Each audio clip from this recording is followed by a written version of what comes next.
Terrific. Thank you, Lily. I am, oh, and now hang on, the technology is not working. Okay, hang on. Let's see there we go. My buttons aren't working, so we'll do something else. So I'm Gayle Haller, along with my partner, Judy Maley. We are the co-founders and directors of Chicago Booth, University of Chicago Booth School of Business, alumni nonprofit consultants. And we are so thrilled to have all of you join us today. What I would like to do is go through the agenda so you know that what we're going to be talking about today.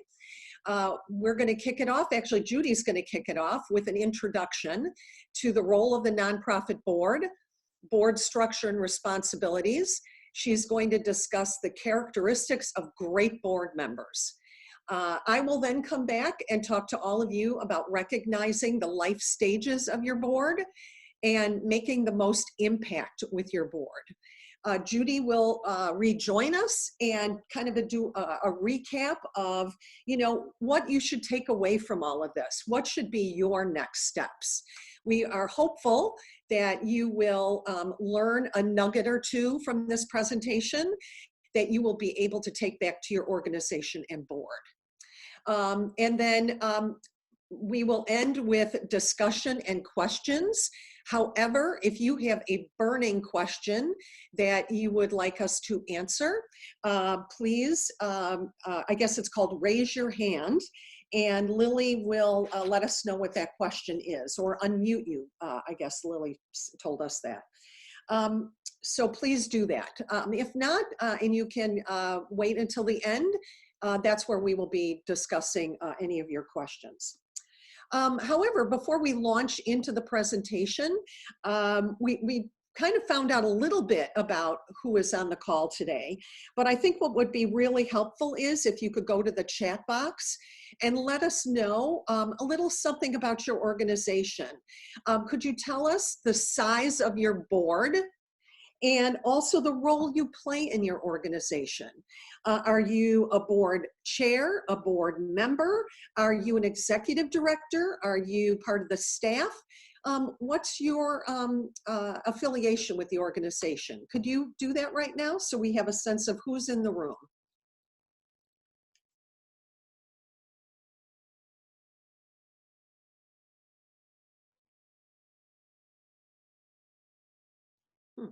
Remember, you can do that in the chat box here, or you can raise your hand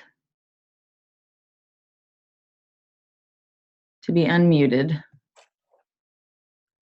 Oh, okay. I think somebody said I need to be louder. Okay. All right, well, we've got Heather. She doesn't have a microphone, but she's the executive director of the Galesburg Public Library Foundation. They currently have a board of 8 and are looking to fill 3 positions. Oh, fantastic. Okay. Executive director. Oh, okay. Wonderful. Great, Amy. And Amy, can you hear me okay now? I turned up my volume. She said yes. Great, terrific. Alumni Relations Specialist, Carl, Sandberg College Foundation. 20. Okay, wonderful. Oh, congratulations, Peggy. Kim's been busy. 15 years old. So. Wonderful, Sean. Okay. Oh, wow. Great. Terrific. That's really very helpful. Did everybody get a chance to, did we cover everybody? I am one of 8 board members of New Life Centers. Oh, okay. Okay, for 2 more. Okay, fantastic. Okay. Wonderful, wonderful. Did we cover everybody? I think we're still missing one. Let me make sure. Janae Meyer. I didn't see anything come in,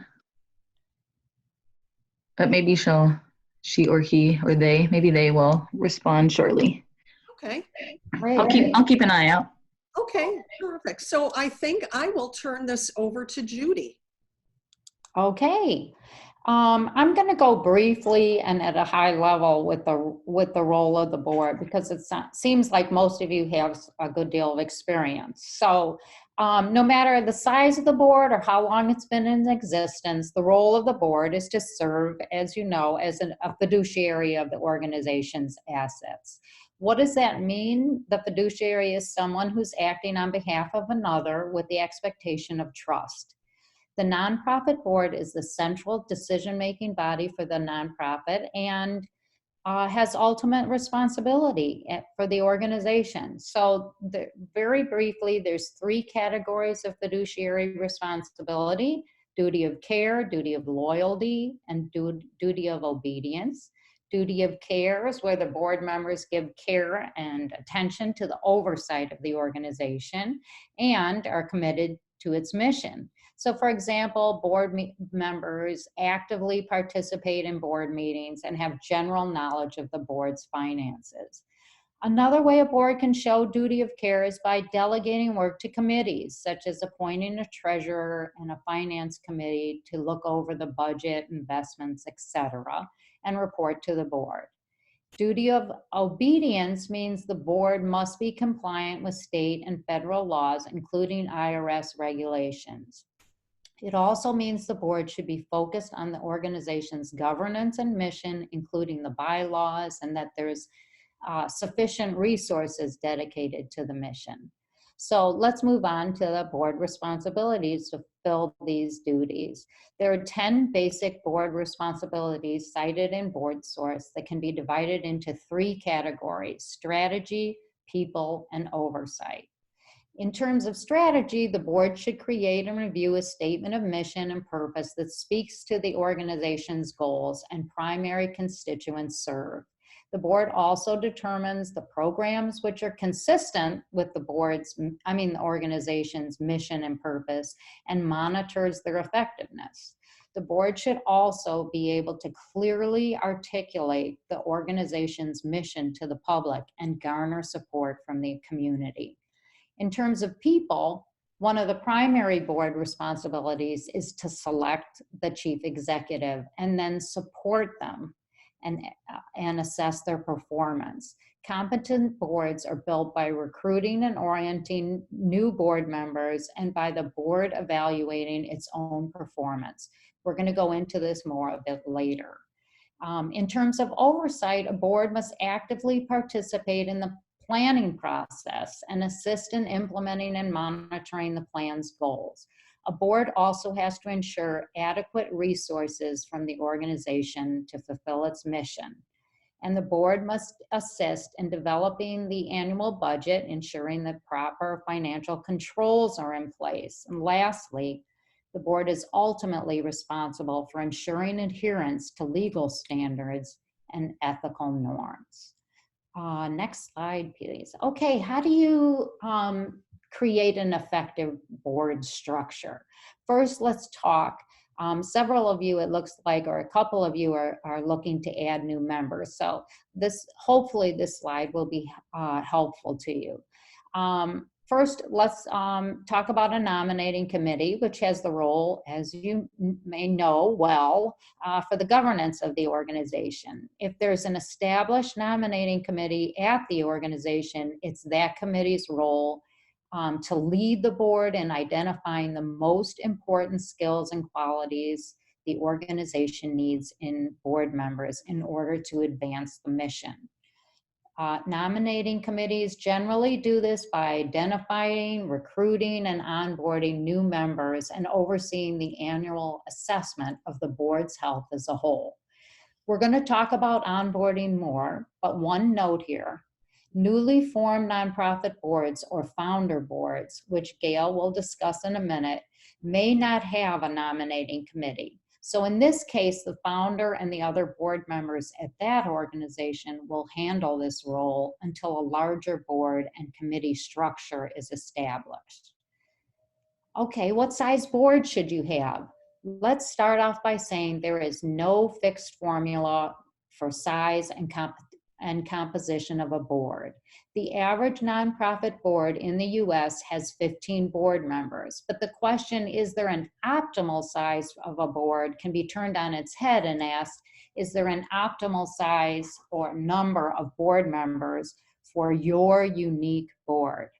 I'm currently on a board of a social service organization where the board chair and the executive director, or ED, want as many board members as are interested in the organization. And a past board I was on had a specific number, which was 11. There was an odd number for voting purposes. And each have worked out well. You can decide what's ideal for you by asking these types of questions. Do you have enough board members to carry out your work? For instance, do you have enough board members to raise needed funds, provide contacts, and volunteer in the program? Is there enough diversity of skills and backgrounds and perspectives? Keep in mind there's trade-offs with adding more board members. More bodies can mean a shared workload and less burnout, but can also complicate or lengthen the process of building consensus. Who should be on your board? As simple and as easy as it sounds to fill your board with warm bodies, meaning people who have deep pockets, that's not enough. What skills you'll need on your board depends on what stage your board is in. Let's take the example of a founding board again. Understandably, a new board of directors needs everything. However, the board chair should have a conversation with the board about the most pressing need. Probably most will say they need funding, but just as important may mean access to resources. For instance, on one founding board, a potential candidate had been on other boards and had contacts into resources the organization needed. However, this candidate could not give the minimum board contribution.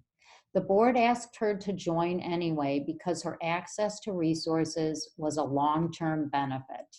The board chair explained that those contacts were worth more to the organization than an annual gift, as the contacts were something no one else could provide. So depending on what stage your board is in, you'll need to look at people with specific skills, such as financial acumen to keep the books, a lawyer to help with bylaws, or someone with human resources or marketing expertise. But in the end, there's an expression out there. The board you have is the board you build. So look to add only the best board members for your organization. The way to provide the best experience for your board members, we have found, is to onboard them. Onboarding, or what was called training, means welcoming your new board members and preparing them for success in their new roles. The effects of onboarding can literally last for years. So it's important to acclimate your new board members and let them know you're excited they're there. Here's a few tips on how to do that. First, let them get to know each other socially. Help them learn about their role in the organization, including its history. Let the board members know who's who at the organization, perhaps with an organizational chart, and what to expect in their new position in terms of time, treasure, and talent. Help them learn key points or program highlights about the organization, which they can share with friends. You don't want to overwhelm your new board members by giving them a notebook full of reams of paper about your organization. However, you can provide handouts with organization info, such as roles and responsibilities, strategic planning documents, a budget, audited financial statements, and/or the bylaws, if you feel these are particularly helpful. But onboarding is critical in helping new board members become not only knowledgeable, but inspired, committed members of your board. I have an example of an onboard fail, which will show you why. A colleague of mine, Sue, had just joined a new board and was excited to go to her first meeting. Before the meeting, Sue got a call from the development director asking her to be a co-chair for the upcoming gala and to be on the fundraising committee. Sue had had no orientation or onboarding before this call, so she didn't fully understand what her role was on the board and how the board operates. She also didn't know what other committees there were and if she had any choices on joining one. Most importantly, Sue said she felt unappreciated and undervalued because she was being pigeonholed into a board position and a committee before gaining knowledge about the organization. Sue resigned from the board soon after, which frankly was not surprising. And that was the loss of a board member with terrific potential, which perhaps could have been rectified with a better introduction to the organization. As part of onboarding, one organization I know uses a board member agreement, which is a 2 to 3 page contract signed by the board member and the board chair, outlining what's expected for each board member and the duties of the individual members. The agreement usually states an objective benchmark, such as attendance at X% of board meetings, serve on a committee. It also can include the board member's annual personal capacity fundraising gift, and or, as we talked about, facilitating introduction to funders, etc. Mentoring programs at nonprofits can also be very helpful for new board members. A mentor is a board member who has broad experience being on your board and can introduce you personally to a board. Some boards assign mentors for the first year of a new member's service. Should you have term limits? Terms are simply a length of service on a board. Honestly, we have heard deeply divided points of view on whether or not there should be term limits for board members. Some organizations have no term limits and others demand them. For example, one board I'm on has no term limits because the executive director believes there is no limit to the amount of time a board member can be effective. He also is glad there are board members with organizational memory on hand. Further, we have a mentoring program, which I just mentioned. This board is never at a loss for finding long-term board members to volunteer and mentor new ones. So the ED here is right in terms of his board.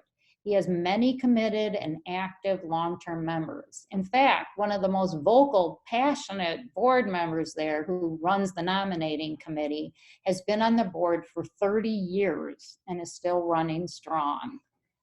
Most boards, however, have 2 to 3 terms of service that can be re-upped after mutual agreement. These boards believe term limits are necessary to avoid stagnation in terms of resources and ideas. Having term limits can make board member recruitment continually necessary. However, it can also be used to reevaluate a board member's service and help the board weed out ineffective members. So the decision to have term limits is a personalized one for your board. Our advice is, if you decide not to learn to use term limits, that your board members have an annual self-assessment at least, which can be an effective tool to provide to board members you wish to gracefully remove. What is an annual board self-assessment? A board self-assessment is a tool to see how the board is fulfilling its goals and responsibilities, such as reviewing its strengths and where there's room for improvement. An assessment should ideally be done yearly, as it also opens up the opportunity for the board to set goals for future performance, especially when performed along with the strategic plan. The nominating or governance committee usually oversees the assessment along with the board chair. Most important is for the board to decide what to assess. Potential ideas are board meetings, board performance, committee structure, roles and responsibilities, board member recruitment, or the financial plan. You may want to ask questions such as, did we accomplish all that we set out to do this year? What would make your board experience more enjoyable to determine individual or group needs? Please note, this is not the time to measure the performance of the chief executive. Now, as you know, every board is made up of individuals. So as I mentioned, some boards have individual assessments as well. One board I was on did yearly assessments online via SurveyMonkey, asking our opinions of our fulfillment of the board member requirements. Board members in another organization have yearly meetings between the board member and the board chair to discuss new committee ideas or leadership roles. But with whichever way it's completed, an individual assessment plan, as well as an assessment of the board as a whole, is the best practice in building and maintaining an effective board. A board matrix is a great way for you to find new members. A matrix helps you chart characteristics, skills, and talents that currently exist on the board and identify gaps.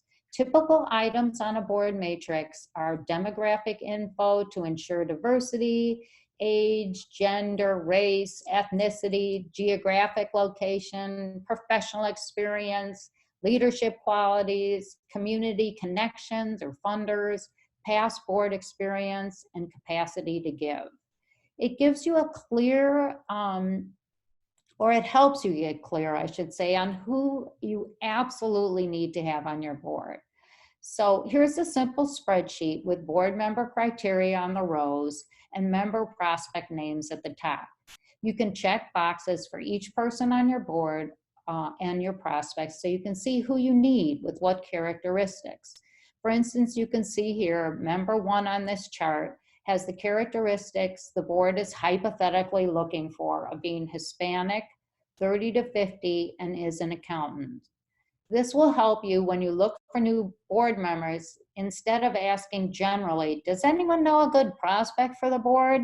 Knowing the gaps in your board skills, you could say something like, does anyone know someone 30 to 50 in public relations? We need help raising our visibility for our fundraising efforts. Okay, so let's go on to the next slide and talk about great board members. I've interviewed several board chairs and executive directors extensively on the topic of nonprofit boards all over Illinois. And here's what they told me great board members are and aren't. They tell me great board members are passionate about the mission. If they are passionate, they can share the gospel of the organization as ambassadors. Board members can also be inspiring to the staff when they're passionate about the same goals. They say great board members volunteer and come prepared. All of my interviewees agreed that great volunteers show up for the board meetings and are present, meaning they are engaged and not looking at their phones during the meeting. They're prepared by being on time and have read through the materials sent before the meeting. They say great board members are responsive. Now, what do I mean by responsive? Well, EDs tell me unexpected things come up during board meetings, and sometimes the board has to make a decision. Also, they say board members need to be responsive by raising their hands when the ED asks for assistance. One ED noted that being responsive can also mean being flexible to change or adaptive when faced with data or new circumstances. Also, EDs in general want board members who are willing to speak up in the meetings and challenge ideas in a respectful way, and particularly to engage in active dialogue. Toward this end, research has shown if you can get everyone in the meeting talking in the beginning, they will be more likely to speak up later in the meeting. So a good idea to get the board members more responsive throughout the meeting is to go around the room at the beginning of the meeting and have each member introduce themselves or talk about how they were ambassadors for the organization since the last meeting. This can be the key to engaging the board right off the bat. Board chairs and EDs tell me exceptional board members are the ones who have reached out to them to say they're not happy with their role so that something can be done about it. Great board members are also accountable in that they don't have any hidden agendas for their service, and when they take on a responsibility for the board, they follow through. Data shows that diverse boards increase the value of decision-making, awareness, connections to the community and its needs. I was talking with a potential board member for a board of directors position for a nonprofit in the mental health area the other day.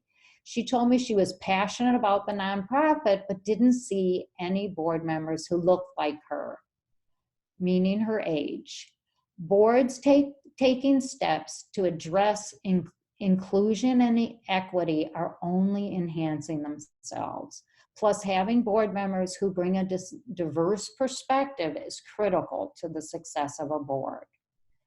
Stellar board members are also networkers and bring in others with needed skill sets, connections, and/or perspective. Recruiting other board members for the organization or bringing in others who can advance the mission is an essential part of every board person's role. Now, valuable board members are fundraisers. Let's face it, the organization needs to be financially viable, and board members need to demonstrate they want to contribute to the success of the organization. To be fair, that this needs to be brought up with board members up front, if possible. I was just working with a candidate for a junior board commission position. In the initial email she received before her interview for the position, it spelled out that she needed to give $100 to the nonprofit as part of the board requirement. She was glad to know the financial expectation up front. We at nonprofits need to be transparent about the necessity to raise funds to advance our missions. But we may all know that board members can sometimes be reticent to fundraise. So what can we do to improve fundraising? Here's what I've seen a few boards do. One, essentially ask the board to consider a change in mindset, where the gift to the organization should be thought of as a gift through your organization to the community. So you're asking for resources to create impact and improve results for others, not because you're needy or you're begging. Now, speaking of mindset changes, another board I was on asked us to solicit friends, relatives, and colleagues for investments in the future of the organization, rather than asking for donations. They told us to solicit donors by discussing the organization's strengths and exciting plans for the future, and to accentuate the positive by saying, we're making this kind of impact and your investment can help us do more. You can also explain that board member giving is essential because it's effectively saying, put your money where your mouth is. It can also help with peer-to-peer fundraising, where you can say, I invite you to join me in supporting the work of this great organization. Many board members say they feel more comfortable fundraising when their friends can directly see the fine work of the organization. So if it works for you, have board members bring friends or colleagues in on a tour or meet with your staff or those you are trying to help. Lastly, consider drawing up a fundraising plan divided up into 6-month segments.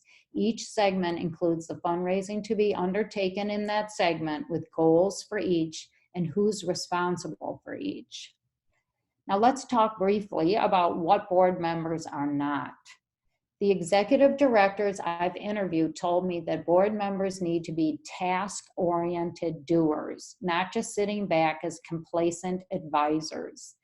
If you have a lot of board members who are not stepping up to take on responsibilities, of course you don't want to embarrass them in front of others, but you may need to take action by having a board member assessment to see if they are motivated to stay on the board and re-up their commitment.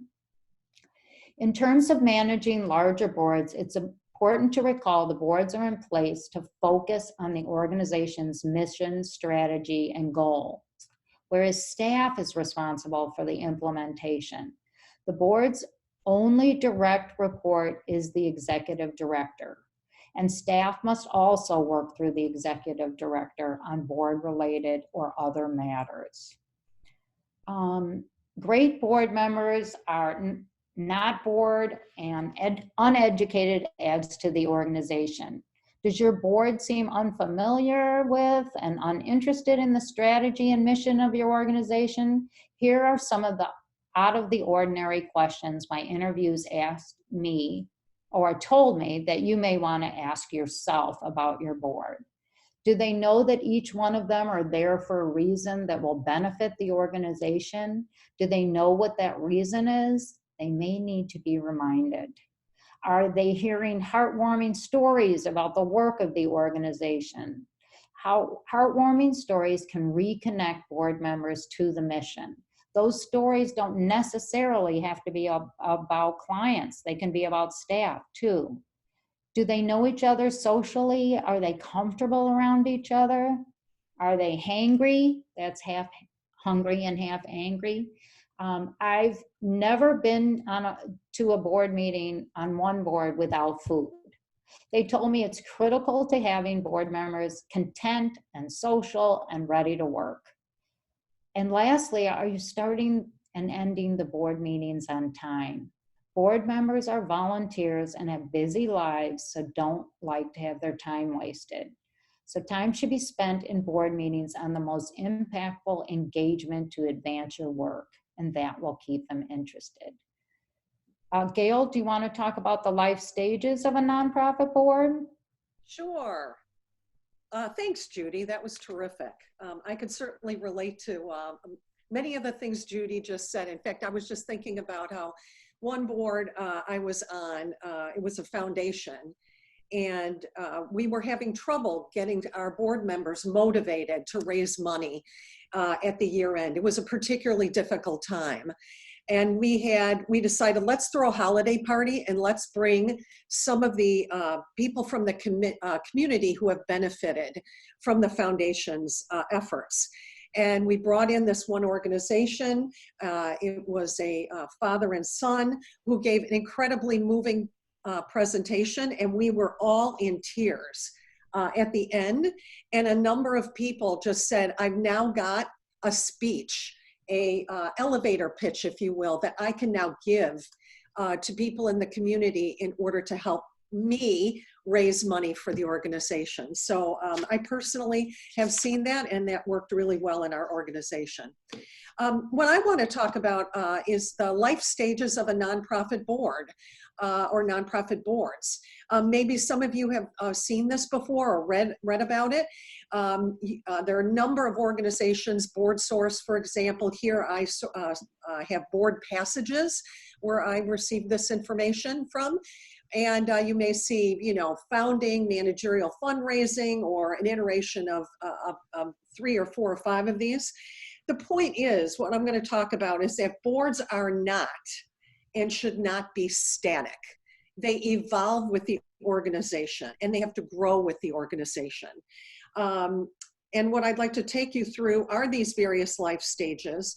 And what I'd like you to do is think about where your board fits right now, because you're going to need to know what type of board members you need to recruit now and in the future.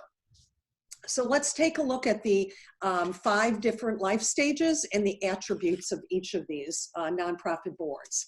So certainly Judy mentioned the founding board. And I would imagine all of you have heard of it if you have not been on one. The key attributes of a founding board are you have directors who must have the time to put into the board and are eager to work. Because what the board's focus is going to be is on building the organization. Their efforts are day to day. They're not thinking, a year from now, 5 years from now. They are really in the trenches doing the day-to-day work of the organization. And the board is reflective of the founder. It is typically the founder's friends. And think about that. The founder comes up with this terrific idea. Maybe they've had a life tragedy, or they know of somebody who could use, their expertise and skills, and they go, gee, I'm going to start a nonprofit. And what's the first thing they do? They think about who they know, and they bring in their friends. Typically on a founding board, because it's like roll up your sleeves, do the day-to-day work, there isn't a committee structure. It's whatever is in front of the board at that time. Fundraising activities can be, whatever somebody might have done on another board, or that they're aware of that can be done, but certainly appeals, and appeals are popular. There tends to not be a staff, but the mission is awful high for the organization. Next, you evolve into the working board. And I could tell you firsthand, I have had that experience. I am the board chair of a music organization. The founder started the organization 11 years ago. I joined the board along with two of my colleagues. I was with a nonprofit management consulting organization. This was one of our clients. We did a strategic plan for them. We loved them so much, we joined the board, and I became the board chair. And what we did is we were able to get the organization on the founding stage and into the working. And what do I mean by that? Well, key director attributes, people still need to be able to roll up their sleeves because you are still working on day-to-day activities and operations. But you're evolving directors who have some planning skills as well, because you're starting to think a little bit ahead to next year and what you need to do to grow the organization. Here, you're not only dealing with founders and friends, but you're starting to bring in new recruits. You'll start to add committee structures. Typically, the first committee that's added is fundraising. So we have fundraising, we have a marketing committee. Fundraising activities advance, you start adding in grants. We started, frankly, looking at what our competitors were doing, and we benchmarked ourselves against where they were raising money. Started building contacts in terms of who we could ask for money. We added a staff member. We were able to raise enough money through our appeals, but also we sat down with one of our biggest donors. And we asked if, possibly this person could kick in a little more money in order for us to fund a part-time position. And we were given a 3-year grant. We were given 3 years to show that that part-time person could get us into new venues and to raise more money. What you have, though, in a working board is it starts to become, it can become a little overwhelming, because as you build the organization, you really have to put in a structure of how you're going to work together and how you're going to be on the same page. So I'm going to get back to that in a second. This tends to be a little chaotic. Next, there's managerial and governing. And what you're really doing is putting the meat on the bone of the organization. You start to need planning skills. You're putting governance processes in place. You're looking at long-range planning, and for governing, strategic planning. You're adding new board members, as Judy talked about, with specific skills. You may need a lawyer at this point. You may need an accountant at this point. The other thing that's happening during that time is you start to think about, is this working for us? And you may be saying, do I want term limits at this point? Judy talked about that a little bit. Or maybe what we need to do is put in place a board assessment and sort of see, are we at the right place and time at this organization? What do we need to do differently in order to be more organized and more efficient? Committee structures tend to be, it becomes more structured. So now you really have a full slate of committees. You not only have fundraising and marketing, but you have the nominating committee, the program committee, etc. In order to put in more oversight and policy. Your fundraising activities get more structured. You may move to institutions to get more money. So you go to Citibank, for example, JP Morgan. You add a different layer of fundraising activity.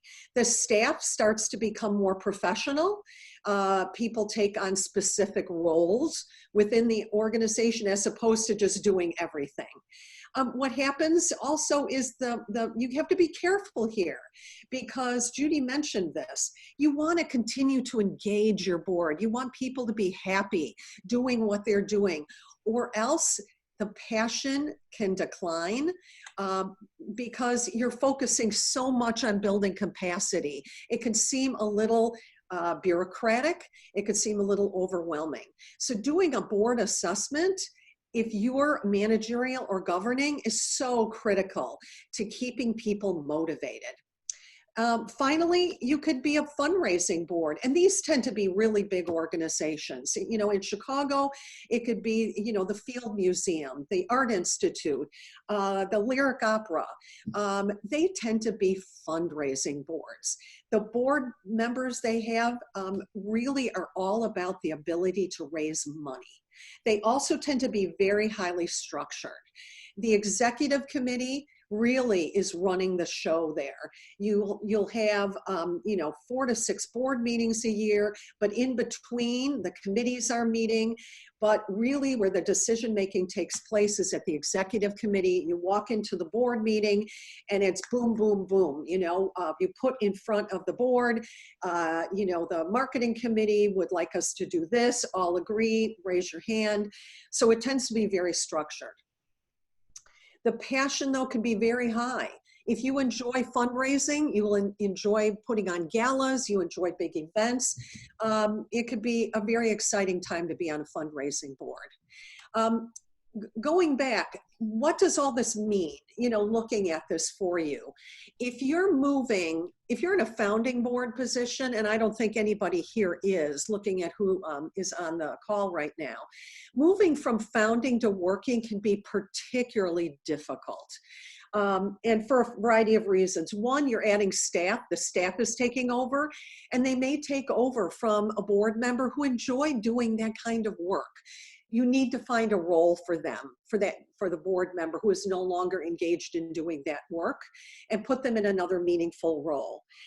In terms of board governance and board structure, when you start adding recruits alongside the friends of founders, it could be a little difficult because recruiters may see things, the recruits, I'll call them, may see things that maybe the friends didn't particularly want to get involved in, and there might be some tension there.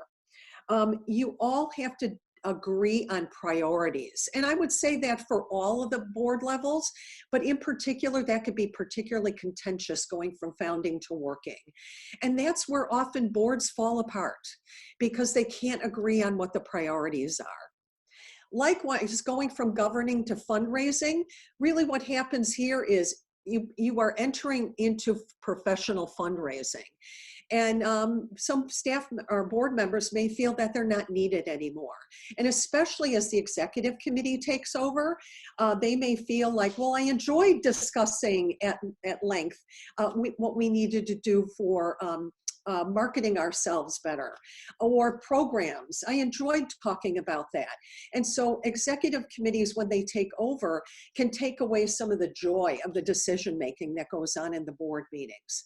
But it's still not as contentious or as tough as moving from founding to working.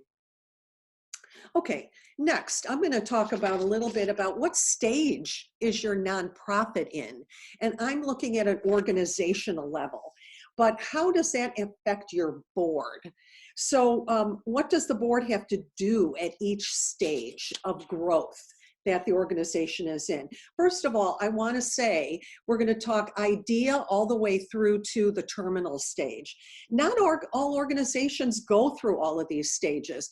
They may be stuck in startup mode. They may be in the maturity mode.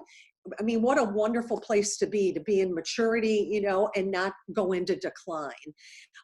These stages may not last in the increments we have set out here as well, but there are challenges at each stage, and that's what I'd like to talk about briefly. And let's see how we are on time. Ooh, I'm going to go quickly here. Idea stage is, you know, you're building to get the organization started. You start a board. What you need are, you know, all hands on deck and money. The startup phase, you need people with expertise, contacts, as Judy talked about, and more money because you want to grow. In the growth stage, what does your board need? It needs leadership, because the key is that the board has to coalesce around a strategy going forward and the programs the board is and the organization are going to work on. So there's a focus on organization structure. This is where everything can fall apart. So it's really about leadership and coalescing around a strategy. Next, you enter the maturity phase, and that's when you're humming along, things are going great. You're bringing in new talent, you're bringing on skills that you need for the board. You also need to make sure that you keep an eye on the programs and services that are relevant to the community. And that might be coming up with new program and service ideas and launching some of those. So you might have an arrow that goes back to growth, okay? And it becomes a circle. So you have to stay relevant and fresh, but that also means bringing in new board members, bringing in new grantors or funding sources to feed back into the growth. You might enter decline, and quite frankly, not everybody sees decline coming. If you only have 4 to 5 board meetings a year, you get the financials and you go, oh, I see we're having a little bit of difficulty. We'll turn it around. It's just a little blip. Then it happens again and again and again. And what could happen at that stage is board members may start to become disengaged. They get a little fearful of what's happening. I don't know what to do. And so one is that you might need to bring in new leadership. You might need to bring in a new board chair. You might need to bring in a new ED CEO. But one thing you need to do is be a little more introspective. The board needs to reassess the organization's position in the community, understand how they're relevant. You may need to bring in some new leadership, new changes, new programs. If you get really to the turnaround stage, you need to identify a turnaround champion. You need to establish a new culture. You might need to cut expenses. The other thing that you need to do, and believe me, a lot of boards don't want to do this. You need to be open to the thought of mergers, collaborations, and also doing things differently, so that then you can go back and grow again and get it into the maturity phase. And some boards enter terminal, and then you just wrap up the organization. So I'm going to quickly go through this because we actually only have 5 minutes. What do you do to make the most impact with your board? Judy talked about this. Set clear expectation of board roles and responsibilities. That means sitting down with new board members and explaining to them their time commitments, fundraising responsibilities, conduct new member training. You want to work as a collaborative team towards shared goals. And that means a couple of things: preparing a strategic plan every 3 years where you lay out the objectives, priorities, goals, and how to get there. And when we say that, we want measurable goals, not just putting, flowery language into place, but what are the goals and how are we going to measure them? A board that sets performance goals has impact. One way that you can measure your goals is to develop and make use of a data dashboard. That means chart your progress towards achieving your strategic planning goals and share that with grant makers and donors to show impact.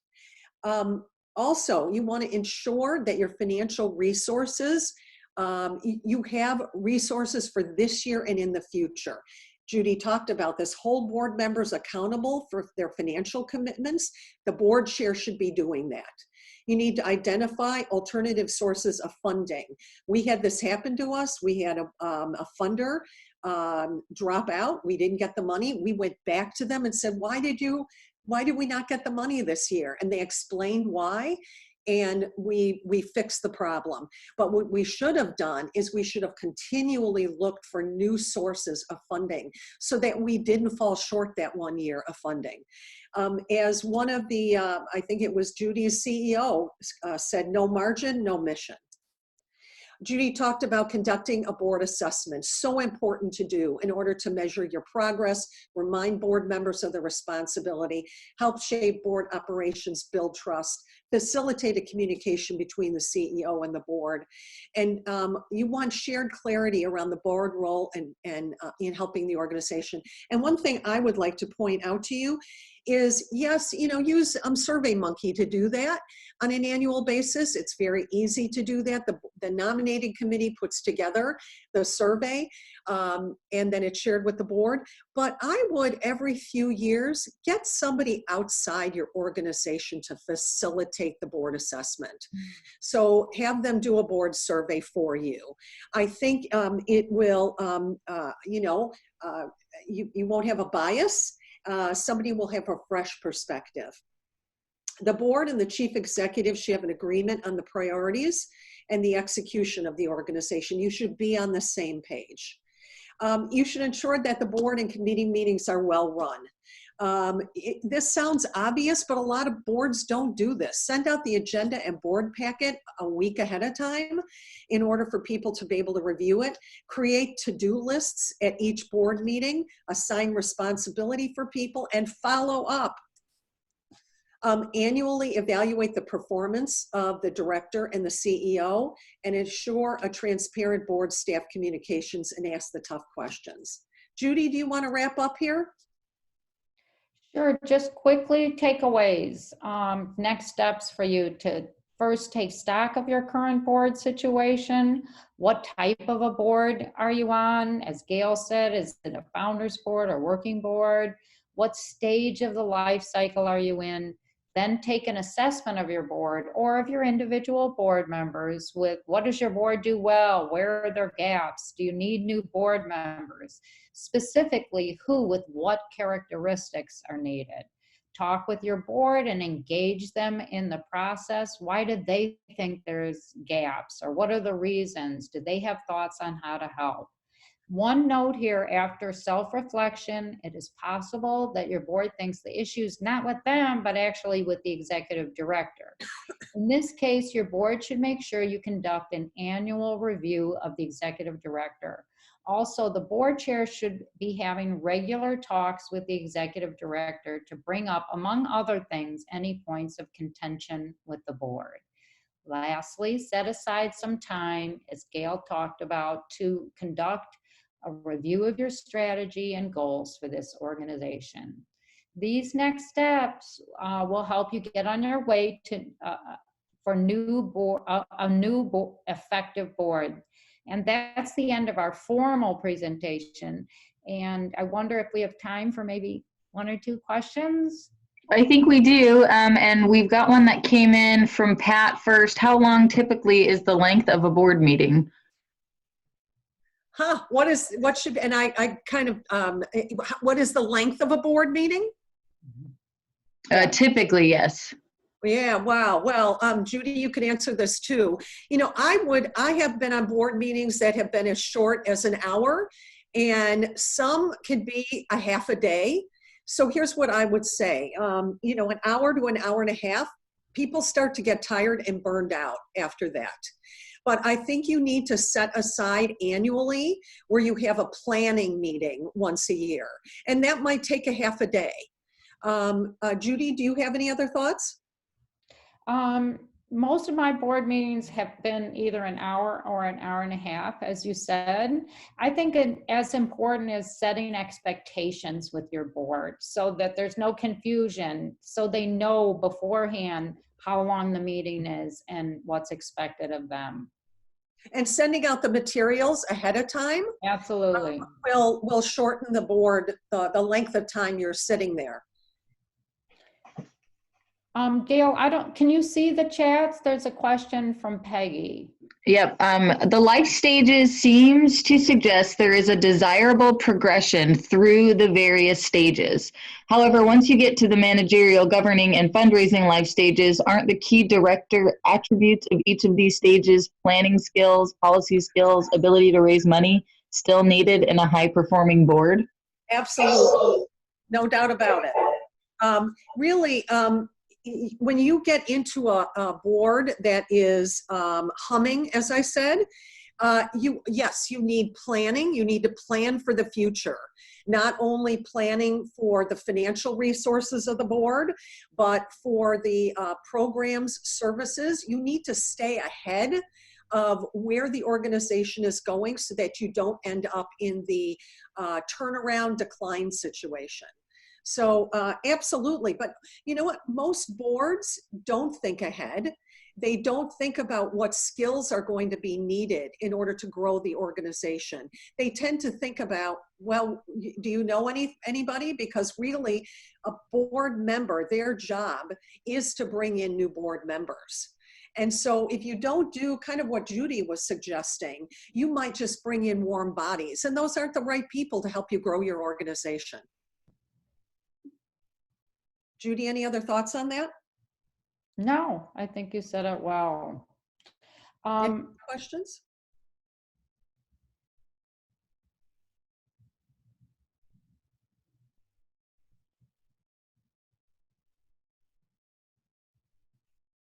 Lily, any other questions? I'm not seeing any come in. No. Let's see. Thank you, Amy. She, you know, what if we a lot of our participants today are currently serving on boards, and I'm curious. Oh wait, hold on. I don't want to. Is there? We got one right here. I see. Is there a place to get examples of board self-assessments? You could certainly Google them. I believe you will find online. Another great place to go to is Board Source. That is a library of all things boards. But I would Google it. The other thing you ought to do is you should maybe use that as a framework, but just sit down with your board and have a frank discussion about what is needed. What do you need to know more about your board? What do you just ask questions about? What do we need to do better? What do we need to do differently? You know, the other thing you might want to do is, I don't know if any of you do a competitive analysis. I would really encourage all of you to do that. Understand in your community who provides the same kind of services that you do. Do you go online and look at their web pages? Do you see where they get money from? You know, look inward a little bit and see how you compete with people in your community. That might be part of your board assessment. Judy, any thoughts? Just other sources. A board source is definitely one of the best. There's also Bridgespan, which can give good information. I think those would be extremely helpful to you. There is a question if there's a reasonable amount of time for onboarding a board member. How many one-on-one meetings? How much time reading materials? Do you want to answer that one, Judy? You're on a really fabulous board. They seem to do things really well. That's a really good question, Sean, because I really think it depends on the size of your board and the stage that the board is in. Because the board that Gayle is referring to that does this amazing amount of onboarding is a bigger board. It's an established board, so it has kind of a committee, an organizational structure and committees. So they spend, it could be a year through the mentoring program, and you know, orientating new board members. So I would say the best idea is what we do on the mentoring is we have one established, you know, board member, and they meet person to person with the new board member and go over any information about the board that I talked about previously, and also what the new members' goals are. They give them information, and really personalize to the new board members. Some people do not want to have a lot or don't have a lot of extra time and maybe coming in with more expertise, and other people may be complete newbies and need a little bit more hand holding. So it's really depends on the stage of your board and the skills that the new board member comes in with. I hope that's helpful. Gayle, do you have anything to add on that? Yeah, I actually do. You know, this founding board, well, now it's a working board. One of the things we did is, you know, when we recruit new board members, we set the expectation right up front. Because this is where we learn about what the organization or this person can and can't provide the organization. So, you know, we ask them, we say, here's what we're looking for, but what are you looking for to get out of being on this board? And, but we make it clear about what the board does, you know, how often we meet, what a board meeting is like, what sort of activities as a board we're engaged in. And so we have that discussion right up front. So when we ask them to be on the board, they know about what the expectations are. However, having said that, once they join the board, then we make sure that we recommit to what we said. We have them recommit to what it is that they signed up for. And I think Judy talked about some organizations write it all down, make you sign it. We don't do that. I'm on another board, and I've been on other boards, and I've never had to do that. I only had to sign a I want to say non-compete or Conflict of interest? conflict of interest. Thank you. That's all I ever had to sign. So I hope that helps as well. I think, as she said, it depends on your stage and how much time you have. Yes, great. Those are some helpful ideas. Great. I'm glad. Oh, good. Anybody else?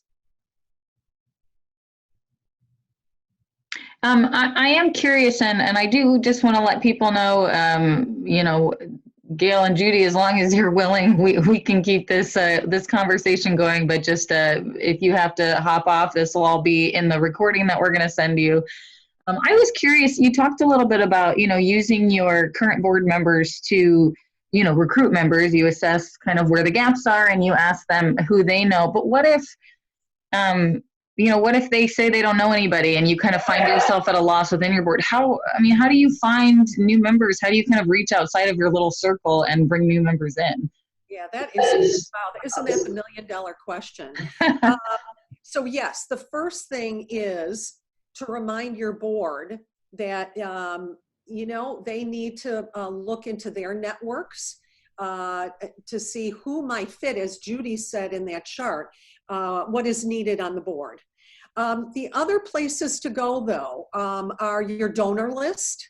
You know, people who give money, especially depending on how large the amount is, and that depends on the organization, that's a place to start. That's where we've started tapping into people to look for board members. Also at your events. You know, see who's coming to your events. Do people keep coming back and back and back? You may want to tap into them and maybe start with not, do you want to join the board? Do you want to join the board? But hey, would you like to be on a committee?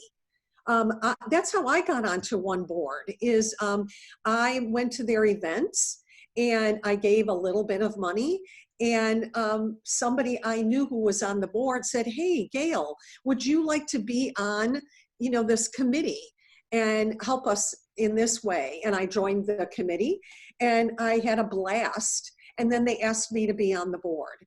So, you know, you might need to move them up gradually.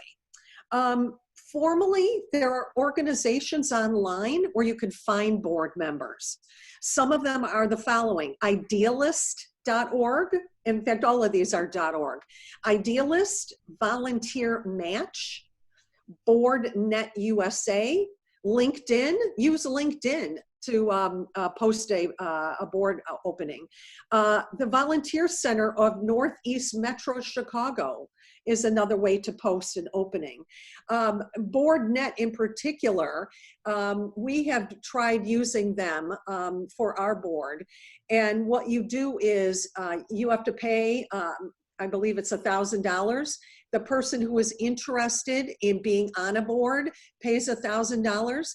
Their $1,000, if you match with them, goes back to your board.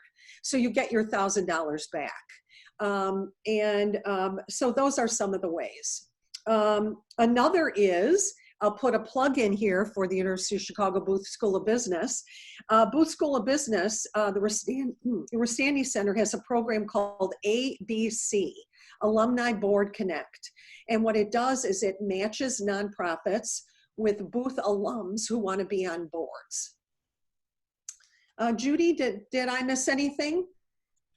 Not really. One of the boards that I'm on looks at the board lists of the grantors. It's kind of what you said, Gayle, with the funders.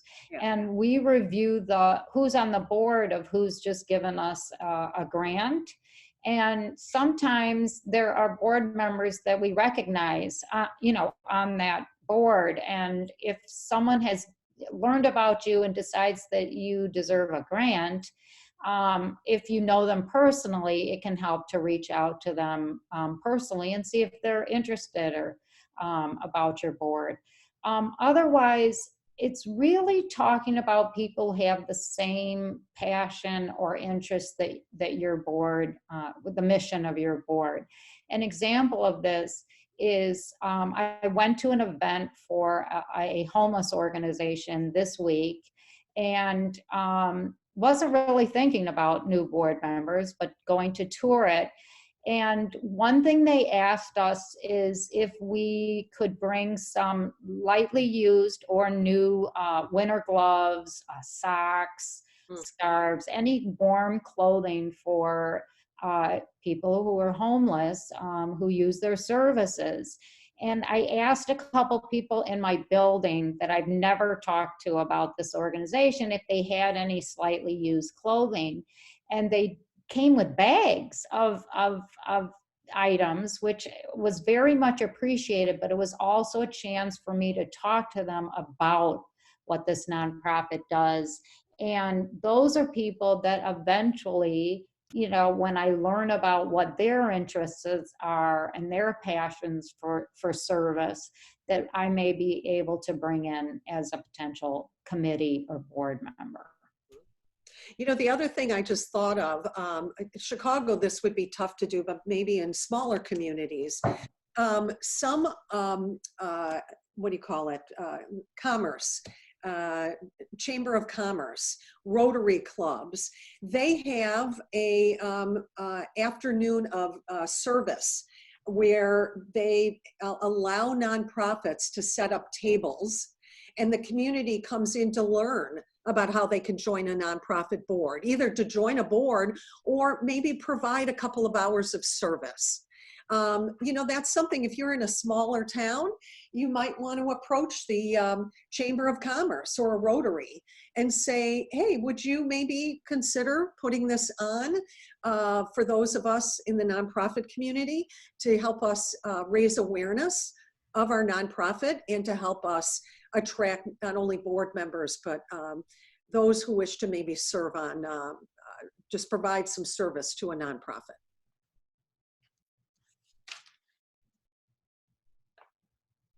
That's a great idea.